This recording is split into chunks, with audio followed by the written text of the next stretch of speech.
Hi guys, welcome to The Identity. Thank you for tuning in. Thank you for getting in touch with us on our SMP social media platforms regarding last week's show. Now, we have gotten into a month of festivities. There are a lot of, kuna watu watapata living in a refu hii mwezi.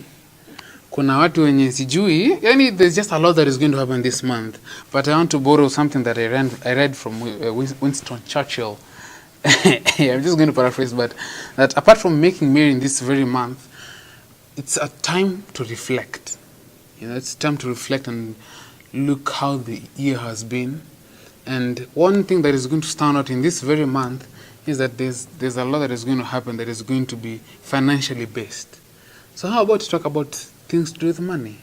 Welcome to today's discussion. And now to help me in this discussion is Moses Ondieki Orina. Vipi? Salama sana. Nimesema yote. Ni Orina Ondieki. Ni Orina Ondieki. Yes. Orina ndio yako? Orina ndio yangu. Ondieki ni yule mwingine mrefu zaidi kukuliko. Ndio huyo. Karibu sana. Yes. Next to me is Matrin Adhiambo. Matrin? Yes. Vipi? Poa sana. Hii mvua imekuwa mingi Sana na baridi. na baridi kazidi. Ni vizuri kujipanga. Nakuambia. Karibu. Thank you. Next to me is Judy Ayega. Yes. Hi. Hello. Poa. Poa. Kabisa. Kabisa. Karibu. Thank you. Next to her is Krista Oboch. Shall I say Engineer Krista? Yes, son of Elisha Oboch. Hey, okay. How are On you? earth, On earth. but in heaven, son of God. Amen. Yes. Vipi? Niko salama Karibu. sana. Asante sana. Hiyo bote yako ndugu yangu. Hey, Naitwa French bota. into French bote. Imeweza. Asante sana. Anyway, now we're going to talk about saving for festivities, and please join in this discussion as we get to talk about join in this discussion as we get to talk about savings, and you can get to share your input on our SMP social media platform, that is Facebook, The Identity. You can also tag me on your response, that is at Samuel Mange, on Twitter at Hope_Kenya. We also have an Instagram page, that is The Identity, so get to share with us. And this show and the previous show is going to be archived on our YouTube, that is Hope Channel Kenya. Now guys, Mose, mwaka imeisha na festivities imekuja. Umesave for December? Honestly, nikiongea on my behalf, sija save even a shilling. Sija save even a shilling kwa sababu kuna reason. Okay. Because growing up, we have not, sisi hatujakuwa na kuona kama Christmas ni a very big deal for us. Christmas inaweza pita tu. Maybe kwa news ndo tutashtuka, aya, kumbe ni Christmas. That is why tuseme I have not saved. But for people who value the day, I can say it is very important to save. And saving does not begin in November, because Christmas is December. I can say you can begin saving in the second quarter of the year. And as you save, you also have in mind that how do you intend to celebrate that day? You do not celebrate, of course, the birth of Christ, but since it is a day that comes by, you have to plan on how you celebrate so that you save a particular amount. Unajua Mr. Ondieki ako mahali na watch. Sijui kama in short unasema nisikaribie nyumbani hiyo wakati, hata kama tukuli Christmas. New Year inakuja. Nasema tusikaribie ama? Okay, sawa. Nisikaribie? Nasema karibu sana. Asante. Lakini ukipata tunakula ugali na managu, usishangae kwa nini. Hallelujah. Matrin. Yes. Have you saved for this festive season? Yes, I have. Hey. Ulianza lini? Si kitambo, October. Una save to for this festive. Unafikiri okay, kuna watu watching. Do you think people will save for this season? I think some will not. Yes, depending on the burden that you have for the festive season. Kwa hivyo uko na burden? Mimi niko na burden. Hey. Nimekaa Nairobi sana, nikirudi nyumbani mpaka niwaambie nilikuwa Nairobi. Sema watu wajua ulikuwa Nairobi, watajua ndio umefika. Hey, Judy. Wewe umesave? Honestly, no. Mbona? Okay. Do you have ati wewe ni student? Sasa ni student na kitu ya kusave. Okay, sawa. Krista, engineer. Yes, Umesave? I'm saved. Lakini financially, that is, I started saving beginning this year. You started saving for the festive festive season. Yes, because mimi nimeshinda pesa. During holidays, pesa inaisha, together with a friend of mine, it's called Joshua Mageru. Pesa inaisha. Joshua. Pesa inaisha, you don't even know, from here to home 40,000 gone. So Ngoja.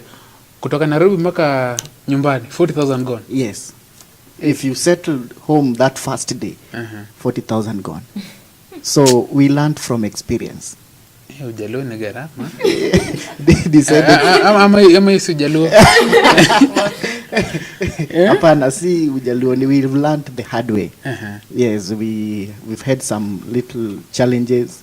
They even reached a time that we didn't have some cash to get back to Nairobi. We had to borrow.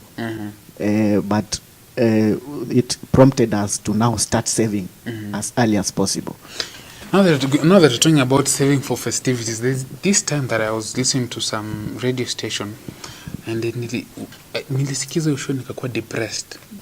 Reason being, kuna mtu akona account ya savings general, kuna mtu akona account ya kununua gari, account ya school fees, account ya chakula na account ya December.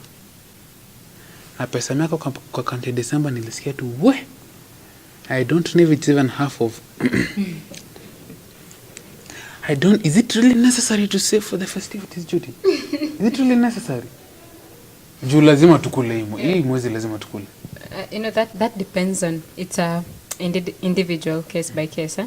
So it depends on what you're doing. It depends on why you're saving. Krista is saving because he's had an experience, an nasty experience in the past. And so he knows that when the festive season reaches, he knows that when I go home, 40,000 is spent in a day. So I really have to save in advance. That is his need. So it also depends on the person's need. And, it depends on umekuwa ukiishi aje, like umekuwa ukijielewa, December this is the much I spend, December I have to take my kids out, December I have to go see to coast and do this, December I have, so it depends on what you as an individual you've, let me say, budgeted for, or what you really want to achieve, what you anticipate. Yes. But do you think it's proper for somebody to save? Yeah, it's proper. It's good. Saving is a good habit. It is. Okay. Matron, sisi Adventista do not celebrate Christmas for what we know. But then kukula watakula. Yesu kuwa 50-50? It's not, because kuna expectation ya society. Kuna penye unaenda, there is what they believed in, and there is what you know. So your choice also affects the others, na itakani sasa, because you don't celebrate it, now you deny them even gifts and you buying them food, depending on your surrounding. As he said, he can even use 40,000 in a day. It does not mean in their own house. Maybe akifika majirani wanaambia engineer amefika, they have to come engineer mpaka atuokolee kitu, unaona. So mpaka engineer jipange. Engineer nyumbani ni wapi? I think I should be your neighbor. Come 40,000 in one day. I should be your neighbor. Anyway, Mose, is it godly to make merry in this season? Ama we will go all to the extreme and tunasema it is wrong, do not eat, discipline your pocket and your appetite. Is it wrong really to make merry in this season? Before I answer you, I can say engineer has intimidated us. Engineer bwana. How can he use 40,000 shillings in one single day? Unajua hiyo ni yake. Pambana na hali yako ndugu. Sawa, nijikubali. Okay, sawa. So it is not wrong. It is not wrong actually. Some time ago in the book Adventist Home, there is a full chapter on Christmas. I think it is chapter 77. And as I was reading it, I was even surprised. This is Ellen White saying this. Ellen White was saying the day of Christmas should not just pass like that, like any other day, because it is a worldwide thing. It is a worldwide thing that is happening everywhere. But then for us, we know it is not the day that Christ was born. But we can use this day to do so many things. She said we can gift our friends, our family members, with variety of gifts. I was even surprised that there's a part that says you can have even a Christmas tree in church. But then, for what purpose? You know, there are two ways in which there are two things you can do with the Christmas tree. You can use it for the wrong purpose or for the right, of course. So it is not wrong to celebrate that day, not the birth of Christ. It is okay. We can have Mary, we can use that time actually to do good to other people. Well, umetupeleka step moja major, lakini it's good that you've done that. That, you know, it also falls back to us. You know, sometimes we have been on the bandwagon of kukashifu watu with little knowledge, so to speak, and somebody is going to just bash around me on SMP and like, yeah, we hapana. But then it's the same. I think it also boils down to the same question: Do we celebrate Moi Day? You know, do we celebrate all these things? As much as we celebrate, we're not really celebrating that Moi. We're not saying Moi ni mbaya, ni mzuri. He led us well, baba wa taifa. But it also falls down to how you're going to exercise that day. My question would be, Judy, what is the basic reason for saving, especially in the festivities? Basic reason, I'd say it depends on the need. It depends on what am I saving to do. You know, I might be saving, what's my need? What do I want to accomplish on this Christmas festive? So it depends on my need. And depending on my need, I can save depending in regards to my budget. So if I want to go for a retreat somewhere, I'll say, you know, this is the match. I'll come up with a budget, include everything that is essential for me, including the miscellaneous, and then I work towards it. And saving shouldn't start, like we said, like a month to Christmas or a month to the December, the festive season. It should start like around, let's say, around the second quarter, you know. After mangana in January, after mangana na school fees na kukimbishana na madeni, January, February.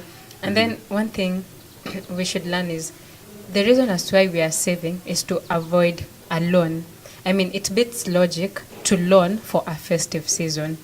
And after the festive season, there's the new year. With the new year comes its own, let me say, challenges. So why we are saving is to avoid loaning. Why we are saving is to avoid us getting into the budget of probably the next quarter or the next year, because even in as much as you're going to celebrate this festive season, we still have a whole year 2019 ahead of us, and we know that January comes with its wants and needs. So we should save so that we cannot first avoid loan, second to avoid getting into like the next quarters or the next year's budget. Yes. Now, engineer, unajua after kutuintimidate hapa, okay, so kutuintimidate after kutushtua tu hapa 40,000 siku moja na ameongelea juu ya loan. I'm forced to ask, do you save more than you earn? Okay, not you, but as we head towards the festivities, is it proper to save more than you earn, in the sense that sometimes you are forced kujinyima November, kujinyima October, unajua December 100,000 inaishi in 1 week. But then naitwa Magere.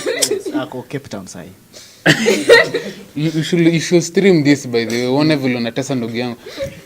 Is it proper to save more than? Yeah.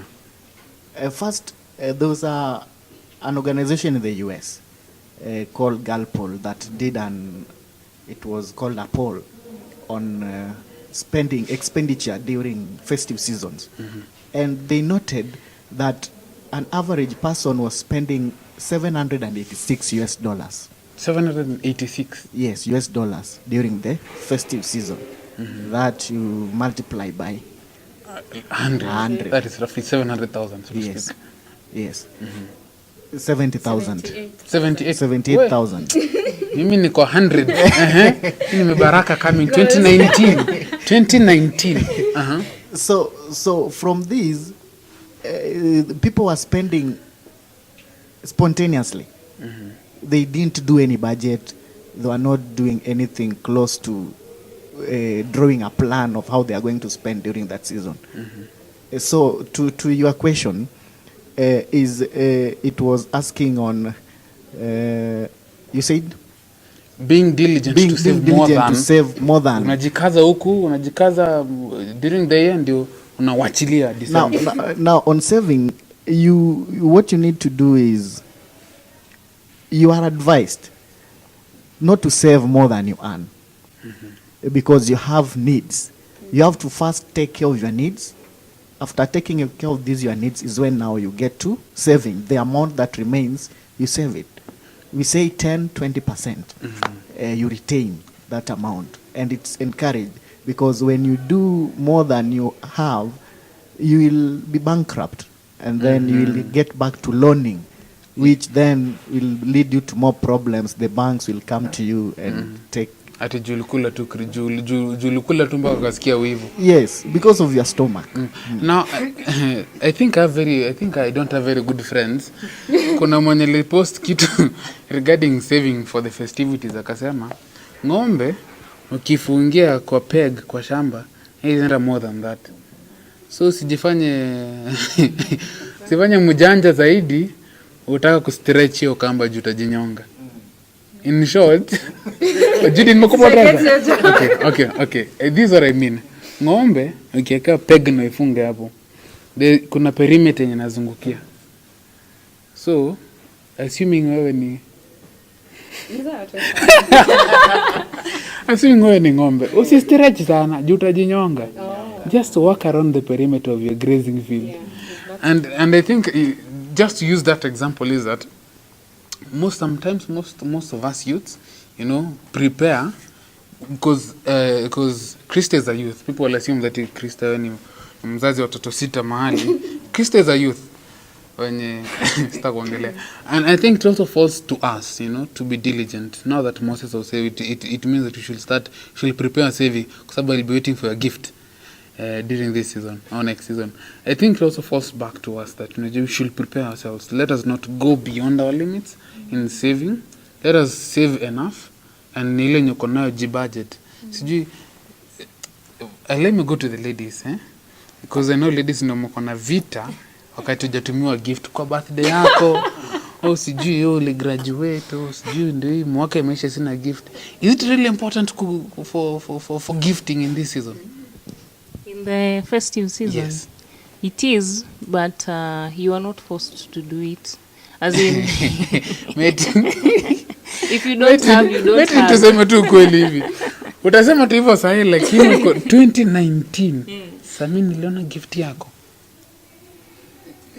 Nikijua the capability of Sami, asiponiletea nitaelewa.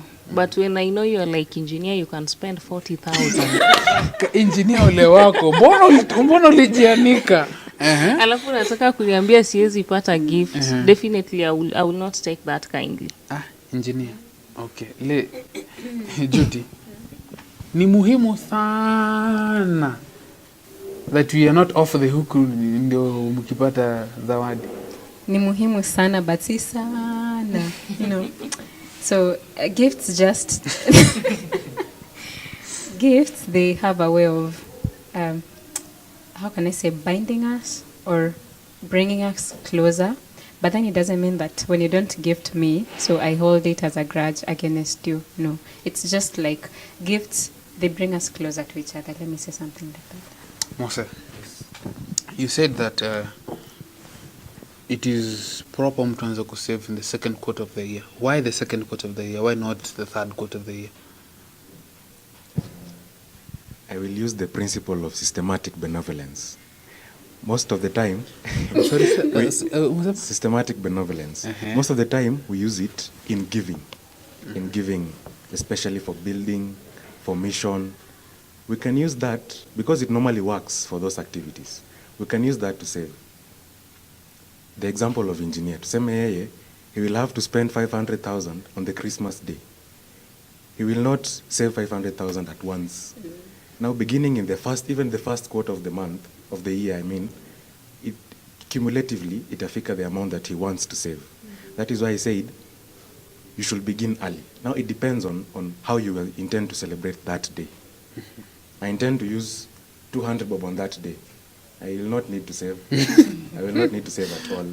Unlike Metrin, who uses, let's say, 20,000 on that day. She may not get the 20,000 at the same time. Uko mbali sana by the way, inaweza kuwa kama double. Uko mbali sana. Siko mbali sana. So that is why I say beginning early in the year is important.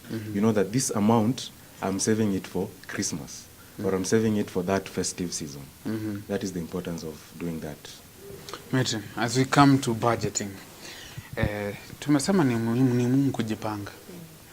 Sasa mtu kama mimi nina earn 200 a day, so to speak, hypothetically before mwanzo kunipigia hesabu mwanzo kunipigia hesabu, alafu nasema ikifika December I want to spend 100,000 and I'm working towards it.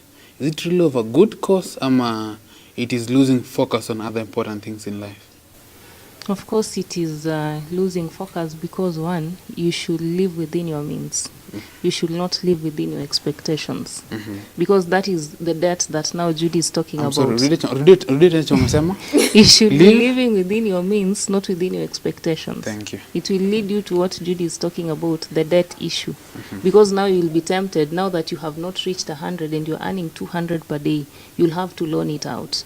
And then the January thing is coming. You have not paid. Yes. Tutakuwa hapo tuna wewe. Time action ipite tu niambie vile January nakuleta. So living within our means is very, very important, whereby you budget yourself. And it is also good that during the festive season, before you think of spending in the festive season, make sure that the bills that you can settle them early enough. Maybe your school fees, as the children are closing right now, you can always pay school fees in advance. Maybe your bills, your rent, you can always pay them before Christmas, so that when you go to up country, if you are an impulse buyer, you are not disadvantaged. Already your things are settled. Sasa hata January kikuja ulishajipanga. Kuna ndugu yangu mahali tu atasema, it does not matter how much you prepare yourself, you know. Unaweza kuwa umelipa school fees ya Januari, umelipa Januari, school fees ya Januari, umelipa Oktoba. Umelipa kila kitu, umelipa mapema. Lakini Januari ni Januari. Does not matter where you are or who you are. Ama ulisave aje, itakunyorosha. Is that analogy true? We'll be knowing more about that after this break. But during the break, we do hope that this talent segment will bless you.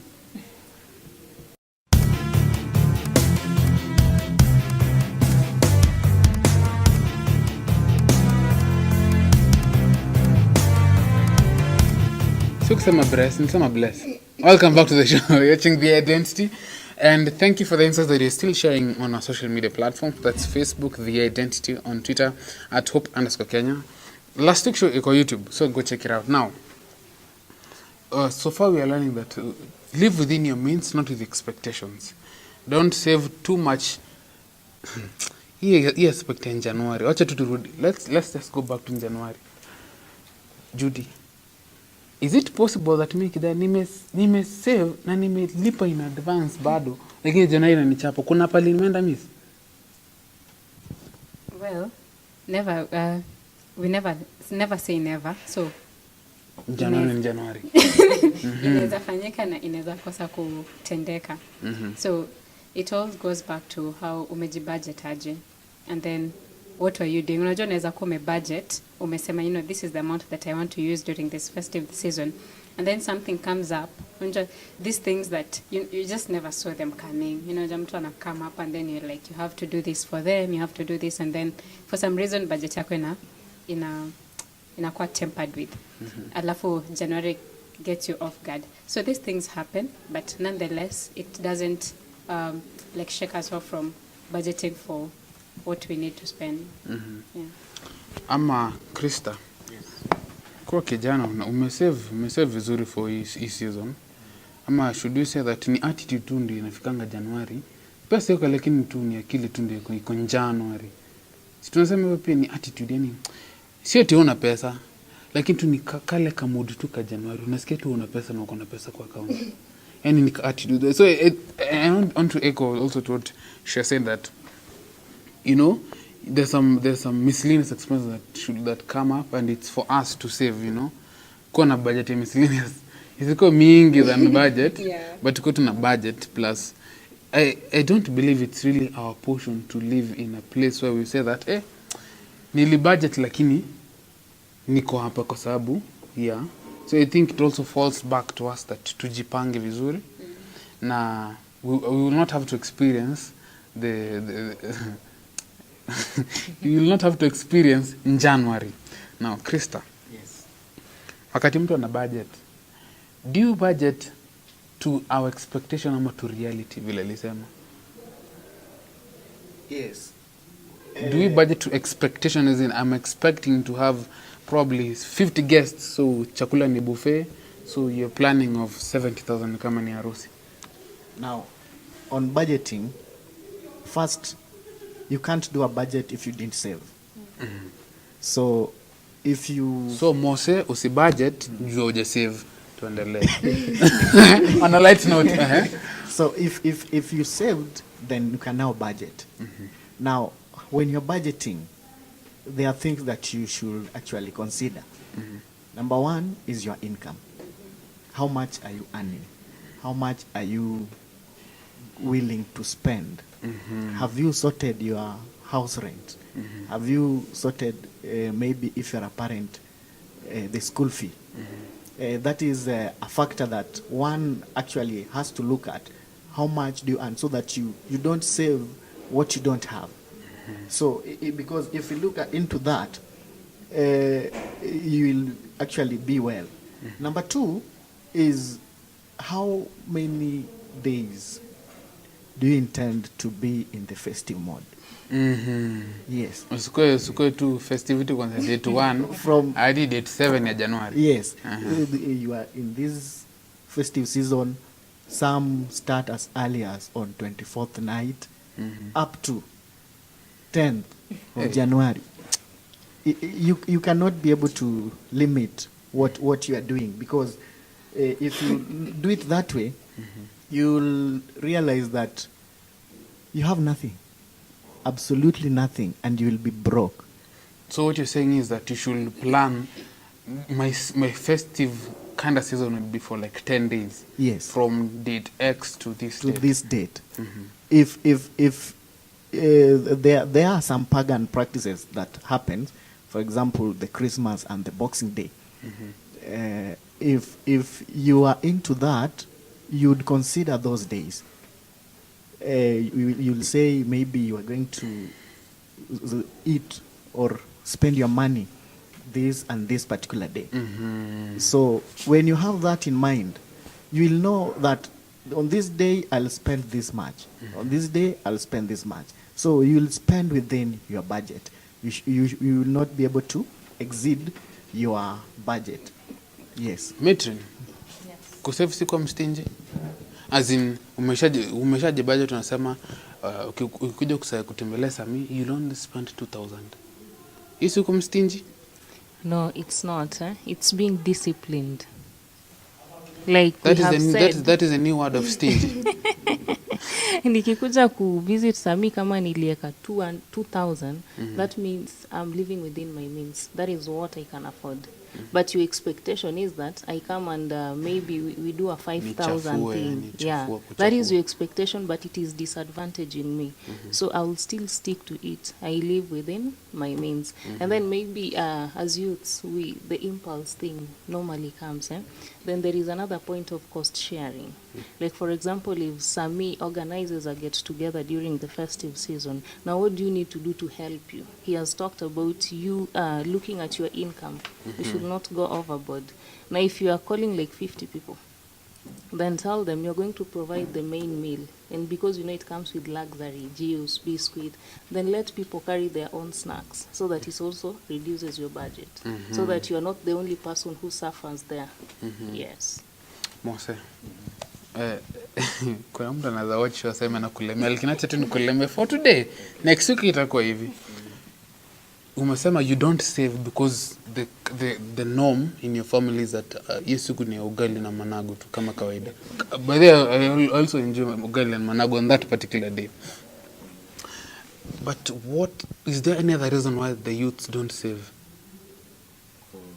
Yes, is there any other reason apart from it is the norm in our family na many students in ado?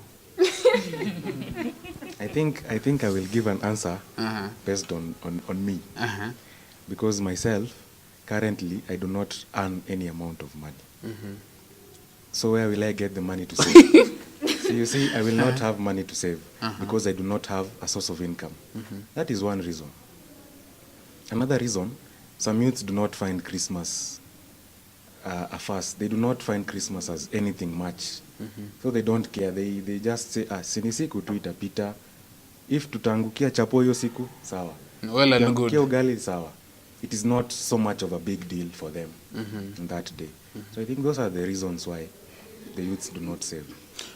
Well, yeah, that can pass. And I think also to add into what you said, that is that, and I'm not going to speak to the guys who do not really like celebrate the day as the day that is being perpetuated with others, but I think it also falls to us that some of us, or rather the youth, generally are in one way or the other placed in a society or in an environment where it's not really an issue, just to add, it's not really an issue that mulikula chapoko na sikukula. So it's really save for something that is worthwhile. Save for some, it's not like celebration is in mbaya, ni nzuri, but saving for something that is worthwhile, like education. Saving for, what else? What do you save for? You know, some education material that is going to, I call it, you save to invest. You don't save to spend don't save to spend on things that do not come to flourish you. For example, I will choose to invest on Krista, lakini Krista ndo invest kwangu. In that particular occasion, I invest on friendship and make merry, because eventually we'll need this friendship when all this merry is gone. I'll need to call Krista and tell him, hey, hebu tuomboleze pamoja, January imekuja. You know, we should choose to invest on things that are going to flourish us eventually. Now, Judy, is there a good reason not to save during this season? I mean, we have said there are very many reasons, but is there any particular good reason unasema okay sasa for this particular reason by the hakuna haja? Leave alone New Year na tutakula. Is there any particular reason? Well, not that I know of, unless unajua venye Moses alisema for him it's like any other day, so why would I save? You know, for me Christmas doesn't take all my fancy, so it's a day like any other. It comes and it goes. So I live, it's as if I'm in February, March, April. So ni sawa. If that's the thought, one will go by. Yeah. So that reminds me, there's a segment that we have prepared on social media nuggets that we do hope that are going to help us on preparing, rather budgeting for this festive season. Be blessed.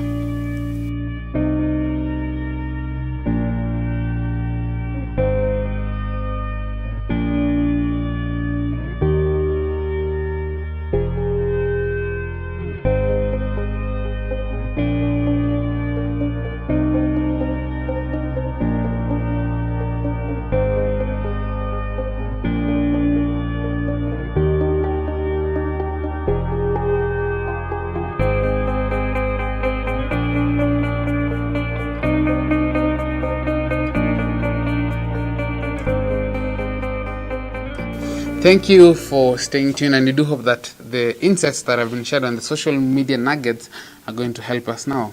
Matron, we Christians fall we Christians fall on a thin line of not celebrating and celebrating. But then I'm sure there's something that is expected of us as Christians to be able to have this season as a way of evangelizing to other people. So what could you share with us? Of course, celebrating is not bad because we don't live in a secluded place. We live in a society where, as much as we are Christians, there are something that somebody expects from us. So I would say, as Christians, as much as, even you, there is a perception that my mom is having on me. I'm coming. I've been away. What am I bringing her? My brothers and sisters, there is what they expect from me, so I have to take that home. And apart from that, I have to look at the society at large. When I was coming out of that society, what is it that I thought that if God will give me a job where I can earn, how will I give back to the society? Now that you have saved and you have, what can you do? There are some people that even that Christmas they don't know, because them even daily they don't eat because they don't have. Now, the best way to do it is to reach out to such people. You go to your neighborhood, they are the people that you have grown knowing that they are just poor. So it is time that you go back to them and then you give them at least something that they can share in the festive season. And not only that, but still the festivity can continue each and every day that you keep sending back to the society. So there are so many people that are disadvantaged that we need to look at. It's not just about me and my family during the festive season, but it's about me, my family, and the society. Yes. Judy, is it supposed to be the norm of giving just this season, or is it should be a kawaida thing for us? Yeah, it should be like a kawaida thing. It should be a lifestyle because we've been given, and so should we give freely. It has been given to us, and freely should we give it to people. We shouldn't just wait, since to make up from January to November, and then December comes with this hype of it's a party season and all that stuff, and then you're like, let's take this to the poor. So it should be within us, like to always, each and every time while you're walking to that supermarket, while you're doing shopping for your household or anything, you should go to some shelf, pick something. Ukitembea from the supermarket, you should give it to somebody, to the street children, go visit an orphanage and all that stuff. So these things should come automatically. We shouldn't just wait for the for the festive season rather, to go out and, share with the afflicted or the poor. Mose, do you think that we have failed as Christians? Kwa sababu lifestyle yetu imezoea ni Christmas, ni hii mwezi wa Christmas, so to speak, to spend. Do you think we have failed as Christians in terms of reaching out? I cannot say we have failed because I'm an optimist. We cannot just say that we have failed. People do things, and Christians do a lot of good things. But then, the level at which we are supposed to do it, we are not yet there. We are supposed to do more. Tumezi transfer to December peke instead of stretch through the year. Throughout the whole year. Allow me give you an example. The other day, very recently, I saw Esther Passaris. I believe you know Esther Passaris. It was her birthday. You know what she did? Instead of just eating cakes with those royal people, those presidents and all. The who's who. The who's who, yeah. She went to the ladies who have been sexually abused and they have escaped their homes. And then she had a celebration with them. From the photos I saw, those children were very happy. They were glad. Esther Passaris is a Christian, yes, but not an Adventist. As Adventists, we need to do even more than that. We should make people smile during these periods. Amazing. Krista, as I come to you, as you come to a close, hii mwezi has a lot of, should I say unfortunate, how can I call it? Things that you don't really plan for. And as we're talking about saving, what are some of the things that we should actually bear in mind with the uncertainties that are bound to happen? What should we bear in mind? Now, on saving, when we look at it critically, some people find it difficult to save until I see others buying an extra line for a telephone communication. Then he takes it home, leaves it there. Then every month when he's within the city, he sends money on that one so that he doesn't withdraw. He locks that SIM card inside his room. And that's a way of them saving. And when we look at it again, others save in a different manner. Their saving is through, they look at what is needed in the society. For example, during that time, others engage in community outreach programs. They go to the less fortunate and buy them something. Others also take it in a different perspective, in that they share with the needy. Because if you read Proverbs chapter 3 verse 27, the Lord says, when it is within your capability to help a needy person, you kindly do it, because it's out of love that comes from God. I've paraphrased it. So when we are into this festive season, just like Moses said, there are different ways that people look at it. There are guys who don't even know that that time exists, because they lack even the daily food that they take. So what I could urge people during this season is they put their house in order through making every available means to them, so that they will do everything within the right plan and the right channel.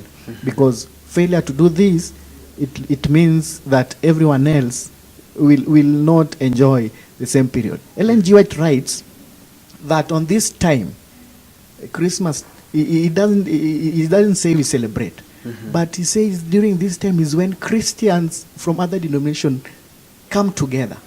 And when they come together, you find a way of preaching to them through those deeds. So when they come together during this time, we can utilize this as Adventists to preach to other people to get converted. And then there are things that happen during this time. Maybe you lose a loved one during this time. This one, if you didn't save, you can do nothing about it, but friends can help you. Okay. But Now, if you saved, you can forgo other things for the sake of that. now, Judy, as you come to a close, somebody will say, I will save this amount, you know, and hatujui kama watarudisha kwa Mungu, hiyo tutajua next week. But where do I draw this financial discipline so that during this festive season I can be able to manage my finances? Where do I draw this discipline? First, I believe, well, I don't want to be biased, but some things just come automatically. When you're in this habit of saving, let me say I'm hoping to earn. Yeah, so let me say I earn. I remove my 10%, take it to the storehouse. I remove part of this offering and take it to whatever activities that I want to do. And then part of now what has remained, I say, sasa hii tengia kwa budget. I want to do this and this. So I think it all draws down to the discipline of first give your tithe, give your offering. Yenye mebaki, what umelipa bill, umelipa hii, umefanya hii ABCD, and then out of this nini mebaki, then I can save. So first I'd say, first things first, as they say. Remove your tithe, your offering, your needs, not your wants, your needs. And then now out of this, what am I saving? Yeah. Please, as you come to a close. Ukienda kwa supermarket, be within your budget. Usikuchukue kuku kwa sababu umeona mtu mwingine ameweka kwa trolley yake. Avoid that. Stick to your budget. Stick to skuma. Stick to skuma. If skuma was your budget, stick to skuma. Usibebe kwa sababu huyu mwingine umeona akinini. Don't do that. Yes. Mose, what will be a final take as we wind up on this issue of saving for the festivities? I think it is good to be merry. It is good to enjoy. It is good to be happy, and to have meetings where you eat, you have fun. Because in heaven we'll be merry for eternity. We have to begin it here. Lazima practice. Lazima tufurahi. Because we are going to heaven. Let us begin being merry here. Shida ikikuja ni sawa. Let us be sad for a moment, and then after that we get back to being merry. Because it is good to always be happy. Thank you so much. Mitrin, your counsels on saving as we come to a close. I will say that saving is good, but it has also its side effects or dangers. You know, saving to me is an achievement. Maybe I earn 15,000 per month, but I've saved up to 200,000. It comes with a lot of influence. Maybe I've seen Maangi, this time he's going home with a flight. I'm used to going home with translate. Preach. Yes, preach. So, you know, I've already budgeted for my 200,000, but because of the peer influence, I also want my people to see that I can also take a plane. So already I will interfere with this budget. I will want to be like Maangi. So I will board a plane back home. And again, you know, maybe I'm used to going to the local markets just to buy for my mom what I can buy. But because, you know, I have achieved, I want to go to the supermarkets in Karen, in what, and to purchase those things. They are more expensive. Again, it will interfere with my budget. So my point is, I should learn to live within my means, not my expectations. And I should not be influenced from outside, because at the end of the day, it's me who will suffer. So let us live within our means. Amen. Thank you for foreseeing me traveling with a plane. Judy, your final end. Yeah, saving should be a habit. It should be part and parcel of us. And we should save in season, out of season. You know, like we shouldn't just wait for this particular time to start saving. Saving should start as from January all through to December. Maangi. Kunicheka about your blessing na nisema blessing. Haya. Oh Lord. So yeah, it should be all through January to December. And then what am I saving towards? You know, I shouldn't just be saving blindly. Also, let's have targets. You know, I'm saving to do A, B, C, D. And then what am I doing? Is it to the glory of God? Unajua naweza kuwa nimesave, but nenda kusave, nenda kufanya happy and all those bad things. So in as much as we're saving, what do you want to accomplish? Is it to the glory of God? Amen. Krista. Yes. Your final thought. My final thoughts, mi naweza mbia youth mwenye akuko nje. Work kwa hiyo budget yako. Ukishindwa, anza na popcorns.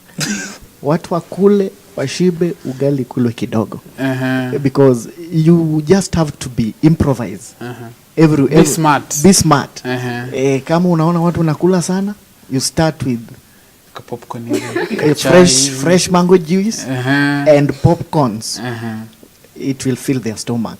When it comes to main dish, we'll have wataguza tu, and they'll do nothing about it because wameshiba, and they'll come out of there saying, kwa nani umeshiba.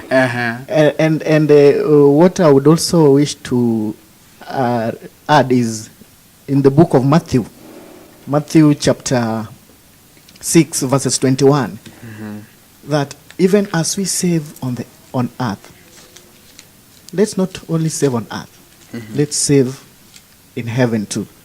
That treasures be in heaven. Yes, it says, for where your treasure is, there will your heart be also. Amen. Wow, I think I have learned a lot regarding saving, and I do hope that you've been blessed and you have borrowed some few tips on your approach on this, and on this as we march forth to this season. Now, one thing I'll borrow from what you say, just live within your means. Usijifanye kuwa matron ama Krista, usijidanganye. You know, but again, as I will also re-echo what he said, as much as we're looking forward to, you know, making merry in this season, let us save, but let us not do it for this season. May it be a lifestyle. May it be a norm that we do not just preach. We do not use our savings, our financial prosperity to just minister for only 1 month. May it be our usual. Now, there's only one question that I'll beg to ask. After umesave 200,000, ni ngapi utapelekea Mungu? Ama ini mwezi wa kukula, yani devour your appetite. January tutadili na daktari. Until next week, be blessed.